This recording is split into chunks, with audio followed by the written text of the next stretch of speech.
Hello guys, welcome to my channel. My name is Arjun S Pawar. Guys, आज हम लोग discuss करने वाले हैं सेट्स को लेकर। चैप्टर नंबर 1 है गाइस। इस सेट्स में हम लोग क्या क्या डिस्कस करने वाले हैं, क्या क्या हमारा पॉइंट्स होगा गाइस, आइए समझते हैं। Let's see guys. देखिए, सबसे पहले चैप्टर में लिखा 1 में है सेट्स। तो पहले what is the meaning of sets, sets का मीनिंग क्या होता है, पहले आइए इस बात को समझते हैं। देखिए गाइस, जो सेट्स का मीनिंग होता है वो ये होता है कि well defined collection of the object. Well defined होना चाहिए किसका? Well defined the collection of object. ऑब्जेक्टों का कलेक्शन, जो भी मेरे पास ऑब्जेक्ट होते हैं उन सभी ऑब्जेक्टों का वेल डिफाइंड कलेक्शन होना चाहिए। वो सब क्या कॉल करते हैं? सेट्स कॉल करते हैं। मीनिंग क्या है, सेंस क्या है इसका? सेंस समझिए, आइए सेंस समझाता हूं। इसका मीनिंग ये है आपका कि आपको ऑब्जेक्ट्स पता होने चाहिए। ऑब्जेक्ट्स का मीनिंग क्या होते हैं? ऑब्जेक्ट्स का मीनिंग ये होते हैं, जैसे कि फॉर एग्जाम्पल, समझना इस पॉइंट को। ऑब्जेक्ट्स में जैसे मैंने कहा कि 1 2 3 4 5 6, ये मैंने कोई नंबर लिए हैं। ये नंबर क्या है? मेरे पास एक ऑब्जेक्ट्स है। और ये नंबर, यदि मैं नंबर ले रहा हूं तो ऐसे तो नहीं ले रहा कि मैं इसमें अल्फाबेट ले रहा हूं 1 2 3 या A B C D, ऐसे तो नहीं यूज किया ना। जब मैंने नंबर यूज किया है तो मैंने नंबर ही यूज किया है 1 2 3 4 5 6। यदि मैं अल्फाबेट यूज करता हूं A B C D E F, तो मैं इसमें अल्फाबेट ही यूज कर रहा हूं, मैं फिर नंबर यूज नहीं कर रहा हूं। तो ये क्या इस तरह के मेरे कंडीशंस में ऑब्जेक्ट्स है।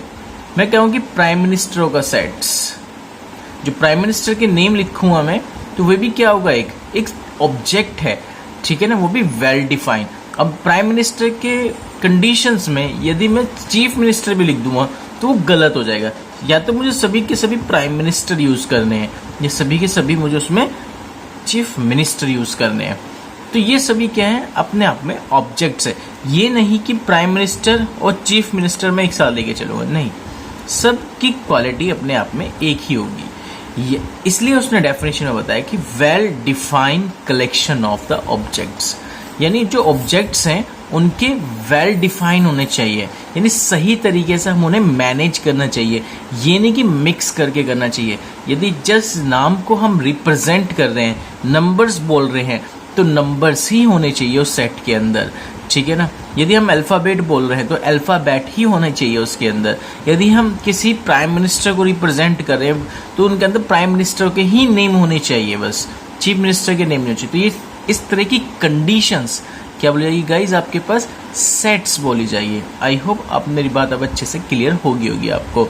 ओके, अब कुछ सेट्स के बारे में कुछ कहानी है, उस बात को समझेंगे। देखिए गाइज, सेट्स में आपको करना क्या? तो जो सेट्स होता है, ये sets it is denoted by, ध्यान रखेंगे, करली ब्रैकेट से होता है।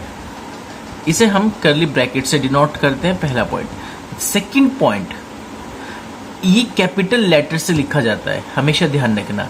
Capital letter A, capital letter B, capital letter C, आप जिससे भी डिनोट करना चाहे उससे डिनोट कर सकते हैं, ठीक है गाइस। ओके गाइस, तो ये बात होती है सेट्स के बारे में। दूसरी चीज क्या है और, यानी फर्स्ट कंडीशन, सेट्स को हम करली ब्रैकेट में यूज करते हैं, ठीक है, इसके लिए करली ब्रैकेट यूज किया जाता है, ये कैपिटल लेटर में डिनोट किया जाता है।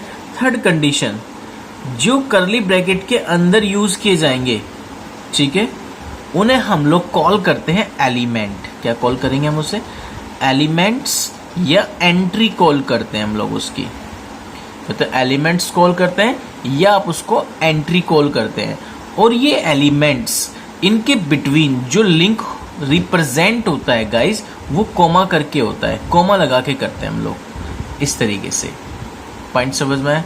आइए एक एग्जांपल की हेल्प से समझाता हूँ। मुझे 3 पॉइंट याद रखने हमेशा। सेट्स को रिप्रेजेंट करने का तरीका होता है करली ब्रैकेट से, कैपिटल लेटर से डिनोट किया जाता है, और जो उसके अंदर जो भी क्वालिटी हम रिप्रेजेंट करना चाह रहे हैं वो एलिमेंट्स कॉल की जाती है या एंट्री कॉल की जाती है, पर उनके बीच में लिंक कॉमा से कनेक्ट किया जाता है। समझ में आ गई होगी यहाँ तक बातें। आइए गाइस समझते हैं इस बात को थोड़ा सा और एग्जाम्पल की तरफ से देखिए। फॉर एग्जाम्पल मैंने कहा कोई ए है, ए के अंदर मैंने लिखा सभी नेचुरल नंबर्स का सेट 1 2 3 4 5 6 एंड सो ऑन, ये मैंने लिखा। तो ये सेट्स है। सेट्स का मतलब समझ में आ गया। सेट्स क्यों बोला? क्योंकि एक तो ये नंबर्स हैं, वो भी ऑल नेचुरल नंबर्स है। 1 2 3 4 5 6 7 8 9 10, ये सब क्या होते हैं? नेचुरल नंबर्स होते हैं। नेचुरल नंबर्स किसको कॉल करते हैं गाइज? याद कीजिए, जो स्टार्टिंग होते हैं 1 से। अभी मैं आपसे पूरे नंबर्स के बारे में फिर से डिस्कशन करूंगा, जो आपसे 9th और 10th में डिस्कशन किया गया होगा। ओके गाइज, जो आपने पढ़ा होगा। देखिए, आई होप इतना तो मैं बेसिक समझ सकता हूँ कि आपका नंबर्स क्लियर होंगे कि जो हम नंबर्स डिस्कस करते थे, होल नंबर्स क्या है, नेचुरल नंबर्स क्या है, प्राइम नंबर्स क्या है। फिर भी आपको रिमाइंड कराने के लिए एक बार मैं नंबर्स का डिस्कशन आपसे करूंगा जरूर। ओके, तो फिलहाल बात समझिए। जैसे मैंने कोई लिखा है तो नंबर्स ही लिखे ना मैंने तो, और इन नंबर्स में जो देखो लिंक कराया है वो कॉमा लगा के कराया है। तो ये जो सेट्स के अंदर मैंने जो वैल्यूज लिखी हैं, ये सभी जो क्वालिटी आ रही है, इन सबको बोलते हैं एलिमेंट्स। इन्हें क्या कॉल करते हैं आप लोग? एलिमेंट्स। ये सभी के सभी क्या बोले जाएंगे? एलिमेंट्स हैं। और ये करली ब्रैकेट से डिनोट किया गया और कैपिटल लेटर से लिखा जाता है, ठीक है ना। तो ये सेट्स रिप्रेजेंट होता है। और भी कुछ ले सकते हैं आप, जैसे कलेक्शन ऑफ इंग्लिश अल्फाबेट का। इंग्लिश अल्फाबेट का कलेक्शन किसी भी तरीके से ले लीजिए, यहाँ पे कोई भी एक सेट्स को रिप्रेजेंट कर सकते हैं आप लोग, ठीक है ना। या इंग्लिश के जो अल्फाबेट है उसमें वॉवेल्स का कलेक्शन ले लीजिए। वॉवेल्स का कनेक्शन क्या होता है आपको जानते ही हैं। Vowels collection A, E, I, O, U, ये भी क्या है? एक सेट है, क्योंकि किसी बात के बारे में रिप्रेजेंट करे। आपने कहा वॉवेल्स का कलेक्शन, ठीक है ना, किसमें? इंग्लिश अल्फाबेट के। तो इंग्लिश अल्फाबेट के मैंने वॉवेल्स का कलेक्शन लिया, ठीक है ना। तो सेट्स आई होप आप समझ में आ गए हो। सेट ये नहीं बन सकता, समझो, वॉवेल्स का कनेक्शन और नंबर का कलेक्शन, ये सेट नहीं हो सकता। कि क्या उसे क्या ये सेट है क्या? 1 2 3 4 5 एंड सो ऑन, फिर ए, ई, आई, ओ, यू, नहीं, ये सेट्स नहीं हो सकता, मिक्स हो गया, ठीक है। तो सेट क्या हो सकता है गाइस? सेट्स की डेफिनेशन इसलिए तो आपसे रिप्रेजेंट की गई है। सेट्स की डेफिनेशन ही बोलती है well defined collection of the object. Object जिस चीज को आप चुन रहे हो, चूज कर रहे हो, वो ऑब्जेक्ट यूनिक होना चाहिए। मतलब वो केवल एक ही कास्ट को रिप्रेजेंट करे, मतलब किसी एक के फेवर में काम करो। यदि हम इंग्लिश अल्फाबेट के वॉवेल्स के बारे में बात करें तो केवल हमें वॉवेल्स ही बनाने होंगे। यदि हम नंबर के नेचुरल नंबर्स के बारे में बात करें तो केवल नेचुरल नंबर्स के अकॉर्डिंग ही बनाना होगा। यानी सब अलग अलग क्वालिटी रखते हैं, इन दोनों को कंबाइंड करके कभी सेट नहीं बना सकते। पॉइंट आई होप अब आपको मेरा क्लियर हो गया होगा। ओके गाइस, ये पॉइंट आपको बहुत अच्छे से समझ में आ गया होगा, ठीक है। आइए मैं अभी आपसे बात कर रहा था कि मैं नंबर्स के बारे में कुछ आपसे डिस्कस करूंगा। देखिए, जल्दी जल्दी समझते हैं नंबर्स के बारे में, क्योंकि इसमें ज़्यादा टाइम वेस्ट नहीं करना, क्योंकि ये हमारा टॉपिक नहीं है। फिर भी नंबर्स के बारे में मैं डिस्कस कर लेता हूँ। सबसे पहले आपने पढ़ रखा है नेचुरल नंबर्स, जिसको हम एन से डिनोट करते थे। और नेचुरल नंबर का सेट होता है सेट, ध्यान रखना, नेचुरल नंबर का set 1 2 3 4 5 6 and so on, this is a natural number का सेट हो गया। दूसरा पॉइंट, होल नंबर्स। याद कीजिए, जो स्टार्ट होते थे 0 से, 0 1 2 3 4 5 6 एंड सो ऑन, ये एंड सो ऑन का साइन होता है, यानी जारी है लास्ट तक, ठीक है ना, एंड सो ऑन, ठीक है। इस तीसरे पॉइंट पर होता था इंटीजर नंबर्स, जिसे हम आई से भी डिनोट करते थे और या जेड से भी डिनोट करते हैं कुछ राइटर। वो क्या होते थे, ध्यान से समझेंगे, 0 +-1 +-2, ठीक है, एंड सो ऑन, ये आ गया आपके पास यहाँ तक। फिर यहाँ से +1 +2 +3 and so on. Sorry guys, इसको आप ऐसे लिख लीजिए, 0 -1 -2 -3 and so on, +1 +2 +3 and so on. तो ये होता था इंटीजर, क्योंकि आपको पता है इंटीजर वैल्यूज प्लस में भी होती थी, माइनस भी होती हैं, एंड जीरो भी इंक्लूड होता था उसमें। आई होप आपको ये बातें समझ में आ गई होंगी, ठीक है ना गाइज। इसी तरीके से आपके पास रेशनल नंबर का सेट्स होते हैं। रेशनल नंबर जो P/Q की फॉर्म में होते हैं, ठीक है ना, ये रेशनल नंबर के सेट्स हो जाया करते थे। तो इस तरह से हम लोग काफ़ी नंबर्स को डिस्कस किया करते थे गाइज, ठीक है ना। तो आई होप अब आपको मेरी बात समझ में आ रही होगी। तो ये सभी क्या है, सेट्स को रिप्रेजेंट कर रहे हैं। किसको रिप्रेजेंट कर रहे हैं, सेट्स को रिप्रेजेंट कर रहे हैं। तो बात आई होप अब आपको अच्छे से समझ में आ गई होगी। ओके गाइस, है तो नंबर्स बहुत बड़ा डिस्कशन। यदि आपको बेसिक समझना है नंबर्स का कि नंबर्स क्या होते हैं, तो मैं आपको इस वीडियो के लिंक में या डिस्क्रिप्शंस में एक लिंक शेयर करूंगा, उसमें आप जाके टोटल नंबर्स के बारे में जितना मैंने डिस्कस कर रखा वो सारा उसमें आपको मिल जाएगा गाइस। ओके, तो आई होप यहाँ तक मेरी बात अब आपको अच्छे समझ में आ गई होगी। ओके गाइस, तो गाइस अब समझते हैं जो सेट्स होते हैं स्पेसिफिक तरीके से, कितने तरीके से हम सेट्स को रिप्रेजेंट कर सकते हैं। देखिए गाइस, सेट्स को रिप्रेजेंट करने का तरीका क्या है गाइस।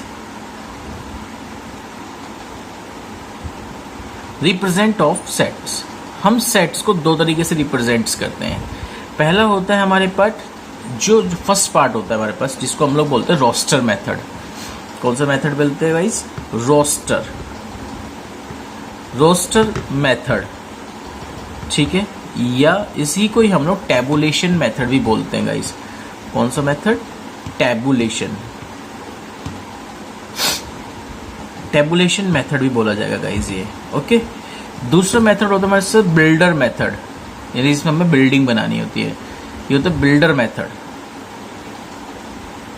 ओके, तो दो तरीके के मेथड होते हैं जब हम सेट्स को रिप्रेजेंट करते हैं। तो दो टाइप से रिप्रेजेंट किया जाएगा गाइस। पहला मेथड क्या होगा उसको रिप्रेजेंट करने का, रोस्टर मेथड यानी टैबुलेशन मेथड। दूसरा होता है बिल्डर मेथड, ठीक है गाइस। तो आइए गाइस समझते हैं रोस्टर मेथड के बारे में बातें। लेट्स सी गाइस, आइए गाइस समझते हैं रोस्टर मेथड के बारे में। रोस्टर मेथड में आपको क्या मिलेगा गाइस, देखिए गाइस, रोस्टर मेथड में आपको क्वेश्चन की केवल लैंग्वेज मिलेगी। मतलब क्या है, आपको लैंग्वेज डिफाइन होगी, आपको न्यूमेरिकल फॉर्म में रिप्रेजेंट करना होगा। इट मीन्स फॉर एग्जाम्पल, समझिए रोस्टर मेथड क्या होता है। आपको कोई एक सेट गिवन है ए, और इस सेट ए में उसने कह दिया कि सेट ऑफ फैक्टर्स ऑफ 24, क्या कहा, set of all the factor of 24, जितने भी 24 के फैक्टर्स हो सकते हैं उन सभी फैक्टरों का क्या कह दिया उसने, सेट बता दो क्या होगा। देखिए लैंग्वेज जो फॉर्म में मिलेंगे उसको हम बोलते हैं बिल्डर फॉर्म। लैंग्वेज को आप जब न्यूमेरिकल फॉर्म में रिप्रेजेंट करते हैं, समझना मेरी बात को, लैंग्वेज को न्यूमेरिकल फॉर्म में जब रिप्रेजेंट किया जाता है उसे बोलते हैं हम रोस्टर मेथड, यानी it means tabulation method. It's a very important line guys. Language जिस कंडीशन में सेट्स आपका रिप्रेजेंट हो रहा है ये होता है आपके पास बिल्डर मेथड, ठीक है गाइस। इस बिल्डर को हमें बनाना है रोस्टर में, तो रोस्टर होता है न्यूमेरिकल फॉर्म में बनाना। अब 24 के ऐसे कितने फैक्टर्स हो सकते हैं, उन सभी का सेट बना दो, उन सभी का सेट 24 को। ये 1 भी इसका एक फैक्टर है, 2 भी एक इसका फैक्टर है, 3 भी इसका एक फैक्टर है, ओके गाइस, 4 भी एक फैक्टर है।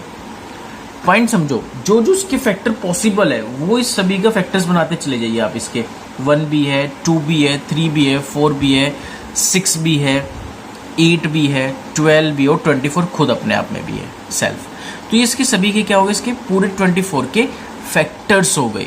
आई होप आपको मेरी बातें समझ में आई होंगी। तो देखो न्यूमेरिकल फॉर्म में रिप्रेजेंट हो गए, नहीं हो गया, जो कंडीशन न्यूमेरिकल फॉर्म में रिप्रेजेंट हो जाती है उसे रोस्टर फॉर्म कॉल किया जाता है। आई होप अब मेरी बात आपको अच्छे से समझ में आई होगी, जिसको हम टैबुलेशन मेथड भी बोलते हैं गाइस।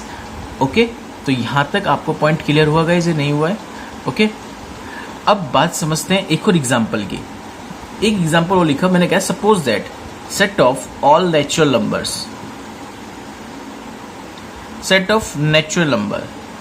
नेचुरल नंबर के बारे में यदि मैं बात करूं, जितने भी नेचुरल नंबर है उनका सेट क्या बोला जाएगा, देखिए ये लैंग्वेज में लिखना क्या बोला जाता है, लैंग्वेज में लिखना बिल्डर फॉर्म उसकी, ठीक है ना, और न्यूमेरिकल फॉर्म में लिखना रोस्टर फॉर्म या टैबुलेशन मेथड या रोस्टर मेथड। ओके गाइस, तो देखिए क्या आ रहा है, नेचुरल नंबर सेट यानी 1 2 3 4 5 and so on, this is called A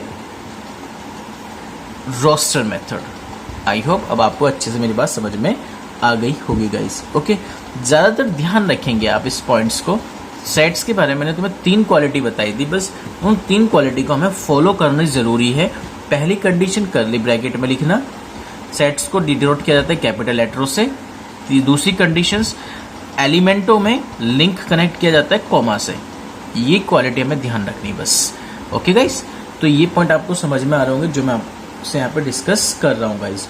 okay, आइए गाइस, यदि आप चाहते हैं कि एक और एग्जांपल डिस्कस किया जा सके तो आइए मैं डिस्कस करता हूँ। जैसे कोई वर्ड लिखा हुआ है, कोई एग्जांपल है, एक और मैं आपसे डिनोट करता हूँ कि यहाँ पे भाई set of all letters in the word trigonometry. Word है ट्रिग्नोमेट्री, ट्रिग्नोमेट्री। ये आपके पास कोई एक वर्ड है पूरा का पूरा, ठीक है ना, ट्रिग्नोमेट्री। अब इसमें आपसे पूछा गया भाई क्या, कि वो कह रहा है कि आपको ट्रिग्नोमेट्री जो वर्ड है उसमें जितने भी लेटर्स हैं उन सभी लेटर्स का सेट तैयार करना है। ट्रिग्नोमेट्री वर्ड में जितने भी लेटर्स हैं उन सभी लेटर्स का क्या तैयार करना है, आपको एक सेट तैयार करना है। तो देखिए गाइस कैसे करेंगे तैयार।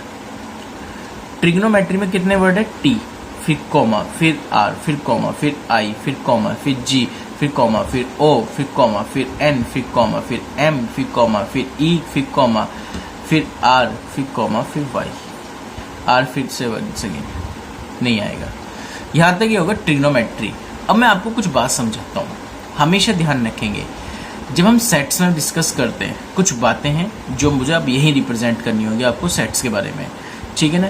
सेट्स के अंदर रिपीटेशन जो वर्ड हो गए, रिपीटेशन जो लेटर होते हैं, सॉरी, जो रिपीट करते हैं, रिपीट वाले जो लेटर होंगे उसको आप वंस टाइम यूज करेंगे, ओनली एक बार, ठीक है ना। सेट के अंदर जब भी हम सेट्स को बनाएंगे तो उसमें जो रिपीट वर्ड हो रहे होंगे, सॉरी रिपीट लेटर हो रहे होंगे, उन्हें आप केवल एक बार ही काउंट करेंगे, 2 बार काउंट नहीं करेंगे। रिपीट वाले, चाहे वो 2 बार रिपीट हो रहे हो, चाहे वो 3 बार रिपीट हो रहे हो, चाहे 10 बार रिपीट हो रहे हो, ठीक है, उसे केवल आप 1 टाइम ही लिखेंगे, 2 बार नहीं लिखेंगे, 3 बार नहीं लिखेंगे, only 1 time. Point I hope आप मेरी बात को अच्छे से समझ में आ गया होगा।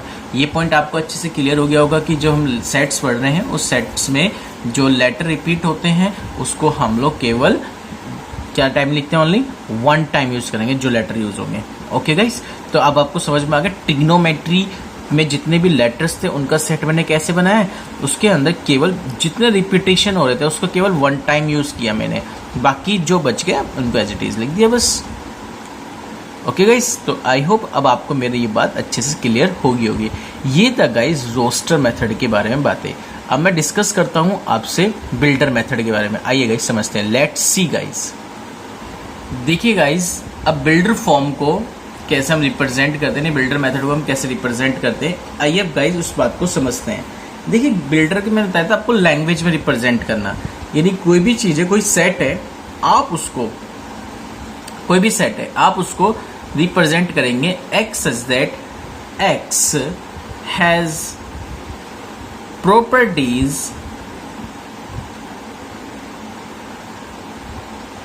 p।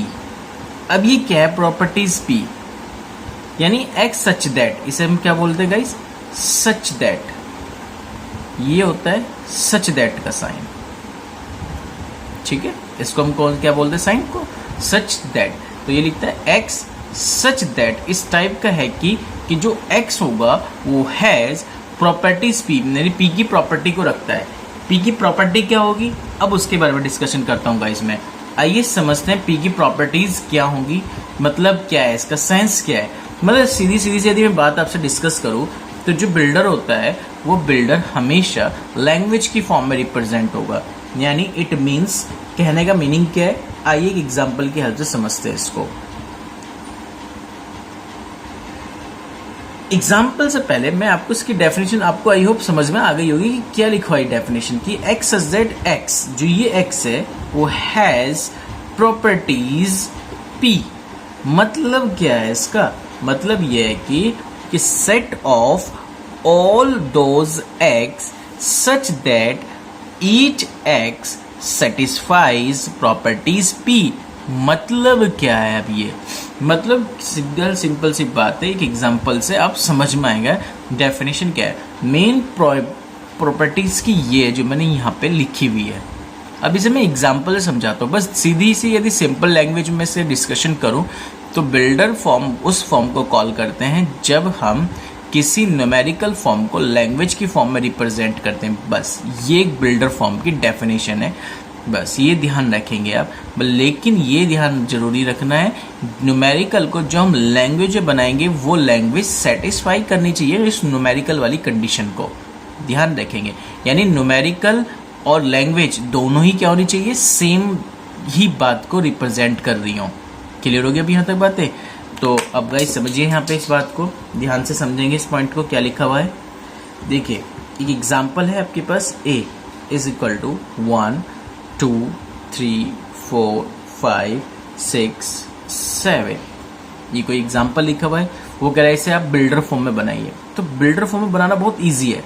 आपको लग रहा है देखिए सभी के सभी नेचुरल नंबर्स हैं, एम आई राइट, 1 2 3 4 5 6 7। तो सबसे पहले आपको लिखना क्या है, ध्यान से समझना इस पॉइंट को। मैंने लिखा था ना एक्स सच दैट एक्स, ये लैंग्वेज लिखी थी। उसके बाद मैंने लिखा था कि has properties P, it means satisfy करनी चाहिए। जो न्यूमेरिकल में लिखा हुआ है वही लैंग्वेज में लिखनी है हमें, बात दोनों में चेंज नहीं होना चाहिए। तो कैसे लिखा करते हो समझना इस बात को। हमने लिखा x such that x belongs to natural numbers, ये नेचुरल नंबर्स थे। तो यानी x जो है, ये जो साइन आ रहा है, ये ई वाला जो साइन आ रहा है, इसे हम बोलते हैं बिलोंग्स। बिलोंग्स करना मतलब उसके अंदर है ये सारी चीजें, बिलोंग्स टू, ठीक है। इसका मीनिंग क्या होता है, बिलोंग्स होता है। जो बिलोंग्स कर रहा है नेचुरल नंबर्स के अंदर, यानी जो x है, जो ये लिखा हुआ है सारा का सारा, वो बिलोंग किस में अंदर कर रहा है, n के अंदर कर रहा है। और ये बताना चाह रहा है कि जो मेरी वैल्यूज होंगी वो कहाँ तक आ रही है, यानी जो x है वो कहाँ तक जा रहा है, 7 तक जा रहा है, यानी 8 से नीचे नीचे है। तो यानी x की वैल्यू लेस देन है कितनी, 8, दैट्स ऑल। ये कहानी पूरी रिपीट हो गई। यानी जो x था हैज प्रॉपर्टीज p, यानी जो p वाली प्रॉपर्टी थी उसको क्या कर गया गाइज, सेटिस्फाई कर गया। आई होप अब आपको एक बात अच्छे समझ में आई होगी। चलिए एक और एग्जांपल समझाते हैं। मेन पॉइंट क्या है, लिखने का पैटर्न समझो। x सच दैट x कोई एलिमेंट है जो बिलोंग्स करेगा नेचुरल नंबर्स में। क्यों कर रहा है नेचुरल, क्योंकि नेचुरल लिखे हुए थे इसलिए नेचुरल। यदि ये होल होता, इस 0 से स्टार्ट होता तो हमें फिर होल नंबर लिखता w से, ठीक है गाइस, यहाँ w लिखता। फिर कहता है एंड x की वैल्यू लेस देन 8, यानी लेस देन 8 का मतलब कहाँ तक, यानी 0 तक जा रहा है वो कंडीशन। समझ पा रहे मेरी बात को, नहीं समझ पा रहे यहाँ तक? आई होप मेरी बात आपको अच्छे से क्लियर हो रही होगी। आइए एक और बात मैं डिस्कस कर लेता हूँ आपसे छोटे से एग्जाम्पल की तरफ से। आइए एग्जाम्पल समझते हैं एक और गाइस। सपोज दैट आपके पास एक एग्जाम्पल और लिखा हुआ है यहाँ पे a 1 2 4 7 14 28। ध्यान से समझना क्योंकि builder form it's a very important form होती है। इसको बहुत क्लियर करके चलेंगे आप आराम से, क्योंकि आज मेरा क्लियरिफिकेशन केवल इसी पे रहेगा, बिल्डर फॉर्म पे ही, ठीक है ना। इसको बहुत ध्यान से समझते चलना। तो बिल्डर फॉर्म क्या कह रहे हैं आपको, बिल्डर फॉर्म ध्यान से समझो। ये क्या लिखी हुई है, 1 2 4 7 14 28। आई होप ये 28 के फैक्टर्स हैं। देखो 1 भी 28 का फैक्टर्स, 2 भी 28 का फैक्टर्स, 4 भी 28 का फैक्टर्स, 7 भी 28 का फैक्टर, 14 भी 28 का फैक्टर्स, 14 टू द 28 और 28 सेल्फ में भी। तो यानी पूरा का पूरा क्या लिखा हुआ है, 28 के फैक्टर लिखे हुए हैं, एम आई राइट। तो आपको क्या लिखना है, समझिए बात को। a इज इक्वल टू, वही फिर से लाइन लिखेंगे, x सच दैट x, जहाँ x बिलोंग्स कर रहा है नेचुरल नंबर से, क्योंकि 1 से स्टार्ट हो रहा है तो नेचुरल नंबर्स हो गए। तो अब आप क्या लिखना, एंड लगाना है यहाँ पे। ये सारी चीजें वही लेंगे एज इट इज, एंड करके। अब एक बार बताओ, जो x है यानी जो ये x लिख रहा है, ये क्या लिखा हुआ फैक्टर है, किसके फैक्टर है, 28 के। तो and x is a factor of 28। बस लैंग्वेज हो गई खत्म। 28 के फैक्टर इसलिए 28। यदि हमें लगता है कि x लेस देन 8 पर तो लेस देन लिखते, पर यहाँ पे तो हम लेस देन कुछ लिख ही नहीं सकते। 28 से लेस देन लिखते तुम लिखना चाहोगे गाइस, तो 28 से लेस देन का मतलब क्या हो गया, 28 से लेस देन का होगा 27 भी हो सकता था, 26 भी हो सकता है, 25 भी हो सकता है, 24 भी हो सकता है। क्या लिखा हुआ है इस तरह की कोई कंडीशन उसके अंदर? नहीं है ना। तो इसलिए हमने देखा कि इसे हम लैंग्वेज में कैसे लिख सकते हैं, केवल x, क्योंकि x ही मैटर करेगा, क्योंकि x नेचुरल नंबर में बिलोंग कर रहा है और साथ में जो x है वो 28 का फैक्टर है। क्लियर होगी पूरी बात? ये कहानी पूरी x पे जाती है गाइस। किस पे जाती है कहानी पूरी? x पे जाएगी। चलिए एक और एग्जांपल समझते हैं अभी हम, देखिए ध्यान से। अब एक और एग्जांपल मैं यहाँ लिख रहा हूँ, ध्यान से समझें गाइस। सपोज दैट कोई एक सेट है आपके पास 2, 4, 8, 16, 32। ध्यान से समझना।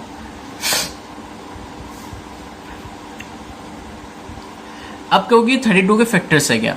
देखो फैक्टर्स 32 का हो सकता है, लेकिन 1 भी होना चाहिए था यहाँ पे, ठीक है ना। बात वो भी सही है आपकी, ये फैक्टर भी है, लेकिन यदि तुम इसे ध्यान से समझो तो ये क्वालिटी ऐसे बन रही है 2 की पावर 1, 2 की पावर 2, 2 की पावर 3, 2 की पावर 4 एंड 2 की पावर 5। ध्यान से समझो तो इस बात को, बात समझ में आ गई एग्जाम्पल की? तो यानी अब इसमें हम क्या कर सकते हैं लैंग्वेज में, हम इसे ऐसे लिख सकते हैं, वही सबसे पहले x such that x belongs to, क्योंकि नेचुरल नंबर्स है पूरे के पूरे, भाई आपको लग भी रहे हैं क्या आ रहे हैं, नेचुरल नंबर्स आ रहे हैं। लेकिन अब यहाँ ध्यान देना थोड़ा सा, देखो 2 2 2 2 2 चल रहा है, तो यहाँ पे आप कैसे रिप्रेजेंट करेंगे, छोटी सी फॉर्म में रिप्रेजेंट करेंगे इस बात को। ध्यान से देना इस बात को कि हम क्या इस बात को जो यहाँ लिखी हुई लैंग्वेज है कैसे वैसे लिख सकते हैं, x such that x is equal to 2 की पावर n। अब 2 की पावर n क्यों लिखी हुई? ये n क्या है? जहां n belongs to natural numbers, ठीक है। एंड अब आप बता दो जो नेचुरल नंबर है वो कहां से कहां तक जा रहा है? भाई पावर कहां से कहां तक जा रही है? केवल 5 तक जा रही है। कहां से स्टार्ट हो रही है? 1 से स्टार्ट हो रही है। यानी जो ये n है, ये वाला n कहां से कहां तक जा रहा है गाइस? n की वैल्यू 1 से 5 तक जाएगी। तो यानी n की वैल्यू 1 से क्या होगी गाइस? यहाँ पे ग्रेटर देन या equal but less than 5 guys. Clear है नहीं है? ओके, तो इस तरह से देखो गाइस, आपके लिए बिल्कुल एक नई कंडीशन है, नई फॉर्मेट आप पढ़ रहे हो, तो थोड़ा समय लगेगा। इसे आप है ना दोबारा वीडियो को रिमाइंड करना और फिर समझना बिल्डर फॉर्म को, क्योंकि builder form it's a very important. हमें लैंग्वेज में लिखना, इसलिए मैं आपको हर एग्जांपल एक अलग अलग करा रहा हूँ, जिससे आप इस कहानी को समझे कि हम कहाँ तक इसकी डिटेल्स में जा सकते हैं, यानी क्या क्या क्वेश्चंस हमारे बन सकते हैं। ये सारी चीज हमें सोचनी होगी गाइस। ये नहीं कि मैं एक एग्जांपल से आपको पूरा बिल्डर फॉर्म समझा दूंगा, ऐसा नहीं होता गाइस, क्योंकि हर एग्जांपल अपने आप में कुछ ना कुछ बात बताता जरूर है गाइस। ओके, तो आपने अभी कंडीशन को सीखे, यानी आपने पहले कंडीशन में कुछ और एग्जांपल में उसमें कुछ सीखा, दूसरे एग्जांपल में कुछ और सीखा लिखने का तरीका, तीसरे एग्जांपल में और कुछ और सीखा अपने एग्जांपल को लिखने का तरीका। तो जो सुपीरियर है ये है कि आप हर एग्जांपल को अलग अलग व्यू, अपने अलग अलग तरीके से देखेंगे और उसको समझेंगे कि उसकी लैंग्वेज क्या हमें बताना चाह रही है गाइस। ठीक है ना, ये चीज समझना जरूरी है हमारे लिए, क्योंकि बिल्डर फॉर्म हमेशा लैंग्वेज पे डिपेंड करता है। It's a very important. लिखने का तरीका बहुत सिंपल होता है, इसमें ज्यादा कुछ कहानी नहीं बनानी होती, केवल क्वेश्चन को पकड़ना होता है कि क्वेश्चन की लैंग्वेज क्या है। जैसे इसी एग्जाम्पल में मैं एक चीज और चेंज कर दूं, यदि यही एग्जाम्पल मैं आपको इस तरीके से बता दूं गाइस, 3, 9, 27, 81, 243, तो यदि आप इसमें ध्यान से देखें तो ये 3, 9, 27, 81, 243, आई होप ये ऐसे लिखा हुआ है 3 की पावर 1, 3 की पावर 2, 3 की पावर 3, 3 की पावर 4, 3 की पावर 5 लिखा हुआ है। तो यानी मैं क्या इस सेट को ऐसे लिख दूं, x such that x is equal to 3 की power n, where n belongs to natural numbers, क्योंकि नेचुरल नंबर है। अब ये n बता दो ना कहां से कहां तक है। एंड n की वैल्यू भाई 1 से स्टार्ट हो रही है, कहां तक जा रही है? 5 तक। तो 1 से तो ग्रेटर देन और इक्वल, ग्रेटर देन और इक्वल n की वैल्यू या तो 1 होगी या 1 से ज्यादा होगी। ये देखो जिसकी तरफ चौंच होता है छोटा होता है, और ये इक्वल का मतलब होगा यानी इसके इक्वल भी वो वैल्यू होगी। तो यानी n की वैल्यू या तो 1 होगी या 1 से ज्यादा होगी या उसके इक्वल होगी। लेस देन कितनी हो सकती है? 5, यानी 5 से कम होगी, 5 से ज्यादा नहीं होगी। बस दैट्स ऑल। सेट को बंद कर दीजिए, ये इसका आंसर है गाइस।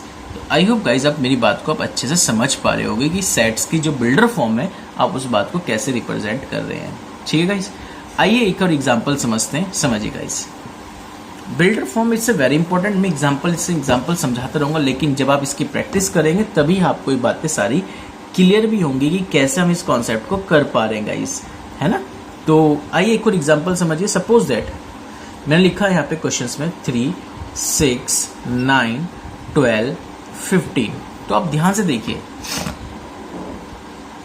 ये क्या लिखी हुई कंडीशन है। देखो ये तुम ध्यान से समझ रहे हो, ये 3 के मल्टीपल्स लिखे हुए हैं सारे के सारे। इट मीन्स क्या मैं इस बात को ऐसे लिख दूं, x such that x is equal to 3n। समझ में आ गया, x such that x is equal to कितना आ गया यहाँ पे 3n आ गया। यहाँ तक बात क्लियर है या नहीं है पहले बताइए। जहां पे आप बता दीजिए where n belongs to n हो गया। एंड इस n की वैल्यू यानी जो तुमने लिखा हुआ है कहां से कहां तक जा रहा है। देखो भाई 3n, n की जगह 1 रखो, 2 रखो, 3 रखो, 4 रखो, 5 रखो, तो शायद 5 तक ही जा पाएगा, 5 से ज्यादा नहीं जा पाएगा। क्यों, n की रिप्लेस पे रखो, ये n है, n की जगह 1 रखिए, 3 1 जा 3, n की जगह 2 रखिए, 3 2 जा 6, n की जगह 3 रखिए, 3 3 जा 9, n की जगह 4 रखिए, 3 4 जा 12, n की जगह 5 रखिए, 3 5 जा 15। आई होप अब आप मेरी बात अच्छे से समझ में आ गई होगी आपको। यानी n की वैल्यू कहां से कहां तक जा रही है, 1 से लेस देन कितना 5। Let's solve. n की वैल्यू या तो 1 होगी, ठीक है, या 1 से ग्रेटर होगी, लेकिन लेस देन 5 होगी गाइस। कितनी होगी, लेस देन 5। आई होप ये पॉइंट अब आपको मेरा अच्छे से समझ में आ गया होगा। चलिए एक और एग्जांपल समझते हैं गाइस। देखिए ध्यान से समझेंगे इस चीजों को, क्या लिखा हुआ है एग्जांपल में। इंपॉर्टेंट एग्जांपल है गाइस, काफी इंपॉर्टेंट एग्जांपल है पॉइंट ऑफ व्यू एग्जाम के। 1/2, 2/3, 3/4, 4/5, 5/6, 6/7, 7/8, 8/9। इसे बिल्डर फॉर्म में रिप्रेजेंट करना। कौन से फॉर्म में रिप्रेजेंट करना है, बिल्डर फॉर्म में इस एग्जाम्पल को। तो बहुत सिंपल है इसे बिल्डर फॉर्म में लिखना। देखो एक चीज नोटिस करो, यदि 1/2 है, जो 2 है अपॉन में वो फिर फ्रैक्शन में आ गया। 1/2, 2/3, 3 है 3/4, 4 है तो 4/5, 5 है तो 5/6, 6/7 तो 7/8, 8/9। यानी जहाँ पे फिनिश हो रहा है वहीं से स्टार्ट हो रही है। आई होप ये पॉइंट आपको अच्छे से क्लियर हो गया होगा। तो इसे लिखने का पैटर्न क्या, बस थोड़ा समझेंगे, इस बात को थोड़ा समझ के चल लेंगे। देखो ऊपर 1 है तो नीचे 2 है, ऊपर 2 है तो नीचे 3 है, ऊपर 3 है तो नीचे 4 है। यानी ऐसा आ रहा है जैसे फ्रैक्शन में ऊपर 1 लिखा हुआ है, नीचे उसमें प्लस करके लिखा हुआ है। ऊपर 2 है तो 2 में एक प्लस करके लिखा हुआ है, ऊपर 3 में तो 3 में एक प्लस करके नीचे लिखा हुआ है, ऊपर 4 है तो नीचे उसमें एक प्लस करके लिखा हुआ है, ऊपर 5 है तो नीचे उसमें एक प्लस करके लिखा हुआ है। तो आई होप ये पॉइंट अब आपको अच्छे समझ में आ रहा होगा। तो यानी x such that x is equal to, जो ऊपर 1 है तो नीचे प्लस करके एक लिखा ना, 1 में तो प्लस करके लिखा हुआ है। क्या इस बात को लिख दूं मैं, ऊपर यदि n है तो नीचे कितना है, उसमें एक प्लस करके लिखा हुआ है n+1। और आपको पता है कि वेयर जो n है वो belongs to natural numbers. Am I right. तो यानी गाइस अब आपके पास कितना आ गया, अब मुझे बता दो कि जो n होगा वो कहां से कहां तक जा रहा है। केवल 8 तक ही तो आ पा रहा है, n की वैल्यू 9 तक जा पा रही है। देखो ये लिखो नीचे लास्ट क्या लिखा हुआ है, यदि ऊपर 8 है तो नीचे 9 आ रहा है, तो 9 से ऊपर तो जा ही नहीं पा रहा है ना, 9 तक ही तो जा पा रहा है। पर वैल्यू कहां से कहां तक जाएगी, या तो 1 से स्टार्ट होगी और लेस देन कितना रहेगा, केवल 8 तक। क्यों, यहां रखो n की वैल्यू 1 रखूंगा तो 1 + 1 कितना होगा, 1/2। तो ये रहा 1/2। लास्ट में 8 रखूंगा तो कितना होगा, 8 + 1 कितना हो गया, 9। तभी तो 9 आ गया। यदि मैं यहाँ 9 लिख देता, बाई चांस आप यहाँ 9 ले लेते, तो ये देखो कितना होता, 9/9 + 1 10 हो जाता। क्या इस सेट के अंदर 10 तक लिखा हुआ है, नहीं ना। तो हमें भी सारी लैंग्वेज उसी के अकॉर्डिंग बनानी। मैंने कहा था ना, जो न्यूमेरिकल फॉर्म में होगा वही लैंग्वेज की फॉर्म में होनी चाहिए करनी, ठीक है ना गाइस। तो आई होप अब आपको मेरी बात अच्छे से क्लियर हुई होगी गाइस। ओके, तो ये लिखने के तरीके होते हैं लैंग्वेज फॉर्म में। यानी n की वैल्यू 1 के या तो इक्वल है, इक्वल का नीचे वाला साइन होता है, या उससे ग्रेटर है, लेस देन है, या उसके इक्वल है 8 के। समझ में आ गई या नहीं आया गाइस। तो ये तक guys builder form. Okay guys, तो आई होप अब आपको समझ में आ गया होगा गाइस। यदि गाइस आपको और कुछ वीडियो चाहिए बिल्डर फॉर्म में और एग्जांपल के अकॉर्डिंग, तो आप मुझे कमेंट बॉक्स में कमेंट कर सकते हैं। ओके गाइस, आज के लिए इतना ही। Thank you so much guys, thank you.